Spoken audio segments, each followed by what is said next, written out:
Good morning, everyone.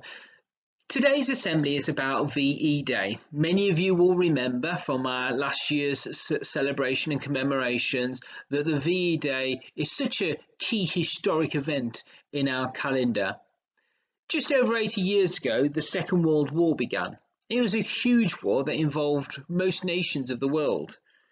But on the 8th of May 1945, at exactly 3 p.m, Winston Churchill, the UK Prime Minister at the time, announced to the nation that the war in Europe was finally over. This meant an end to nearly 6 years of war that had cost the lives of millions of people and had destroyed families, homes and cities. Now, last year you'll recall that we commemorated the VE Day during the lockdown by having street parties that were socially distanced. We had lots of competitions. You'll remember one of our students playing the last post on the bugle. And we also heard from witnesses that lived during the time of the VE Day celebrations. So you'll recall Thelma Cox, who's actually the mother of Mrs. Kite, who lived during the war and also remembers the VE Day celebrations. And you can hear her account on our school website. But millions rejoiced at the news that Germany had surrendered, relieved that this intense strain of war was finally over. In towns and cities across the world, people marked the victory with street parties, dancing and singing. So let's find out more about VE Day itself. On the 8th of May 1945, VE, Victory in Europe Day, was one that remained in the memory of all those that had witnessed it. It meant an end to nearly 6 years of a war that had cost the lives of millions. It had destroyed families, cities and homes, and had brought huge suffering to the populations of entire countries. Millions of people rejoiced in the news that Germany had surrendered, relieved that the intense strain of total war was finally over. In towns and cities across the country, people marked the victory with street parties, dancing and singing. But this was not an end to the conflict, nor was it an end to the impact war had on people. The war against Japan did not end until August 1945, and the political, social and economic repercussions of the Second World War were felt long after Germany and Japan surrendered. With Berlin surrounded, Adolf Hitler committed suicide on 30th of April 1945. His named successor, Grand Admiral Karl Dönitz, negotiated an end to the war with the Allies while seeking to save as many Germans as possible from falling into Russian hands. A German delegation arrived at the headquarters of British Field Marshal, where they accepted the unconditional surrender of Germany. The unconditional surrender was accepted by General Eisenhower. The news of Germany's surrender was not surprising. It had been anticipated for some time, and people across Britain were on standby to start celebrating the end of the war. The announcement that the war had ended in Europe was broadcast to the British people by the radio late in the day on the 7th of May.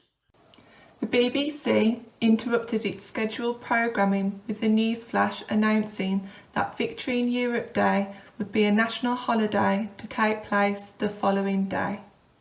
Newspapers ran the headlines as soon as they could, and special editions were printed to carry the long-awaited announcement. News that the war was ending in Europe spread like wildfire across the world. Many people in Britain didn't wait for the official day of celebration and began the festivities as soon as they heard the news on May the 7th. After years of wartime restrictions, from food and clothing rationing to blackouts and bombing raids, it was understandable how eager they were to finally let loose and enjoy themselves. Colourful bunting and flags soon lined the streets of villages, towns and cities across Britain. On the eve of VE Day, bonfires were lit, people danced and the pubs were full of revellers. A national holiday was declared on the 8th of May 1945. In the morning, Prime Minister Winston Churchill had gained assurances from the Ministry of Food that there were enough beer supplies in the capital. There were even some commemorative items that were very hastily made, including some VE Day mugs. Various events were organised to mark the occasion, including parties, Thanksgiving services and street parties. Communities came together to share the moment. London's St Paul's Cathedral held 10 consecutive services giving thanks for peace, each one attended by thousands of people. Winston Churchill was a man of the hour on VE Day. Britain's Prime Minister had been a major driving force in the victory against Nazi Germany. And now that peace had come, the British public were keen to celebrate with him. At 3 p.m. on VE Day, Churchill made a national radio broadcast. In it, he announced the welcome news that the war had ended in Europe, but he concluded with a note of caution, saying, "We may allow ourselves a brief period of rejoicing, but let us not forget for a moment the toil and efforts that lie ahead." The British royal family also played a central role in London's victory celebrations. Huge numbers of people surged down the Mount to Buckingham Palace, where King George VI, Queen Elizabeth and their daughters Princess Elizabeth and Princess Margaret soon appeared on the balcony to wave to the cheering crowds. In total, the King and Queen made 8 appearances on the balcony and were once joined by Winston Churchill. While the King and Queen were waving to the crowds for the last time that evening, their daughters were secretly mingling with the people below. The future monarch, Princess Elizabeth, and her sister Margaret had been allowed out of the palace to take part anonymously in the party-like atmosphere. Princess Elizabeth later recalled, "We stood outside and shouted, 'We want the King!' It was one of the most memorable nights of my life." The VE Day celebrations continued well into the night. The largest crowds in Britain were in the capital, but people all around the country took part in the parties, singing, dancing. Many bonfires and fireworks were lit to mark the occasion. An estimated 50,000 people crowded around Piccadilly Circus. The joy of the day was broken down by normal social conventions. People spoke to and embraced those whom they'd never met before. Music was provided by the gramophones, accordions, barrel organs, and revellers sang and danced the popular tunes of the day. Licensing hours were extended so that people could toast the end of the war with a drink or two. Cheers. And dance halls stayed open until midnight. Not everyone celebrated VE Day. For those who had lost loved ones in the conflict, it was a time to reflect.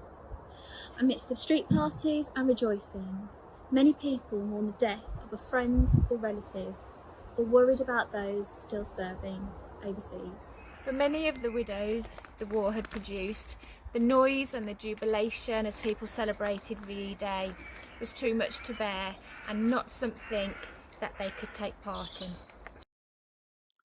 And thank you to our staff for taking part in this assembly. VE Day this year falls on the 8th of May, which is this Saturday. So how will you mark the VE Day celebrations? Well, there are some suggestions. Like last year, you can host a socially distant street party or a garden party with perhaps some close friends and family. Some of you might want to take the opportunity to remember those that died and have a 2-minute silence at 3 p.m. 3 p.m. marking the time that Winston Churchill announced that the war was over. Some of you may want to decorate your house with flags and bunting, very similar to what we did last year.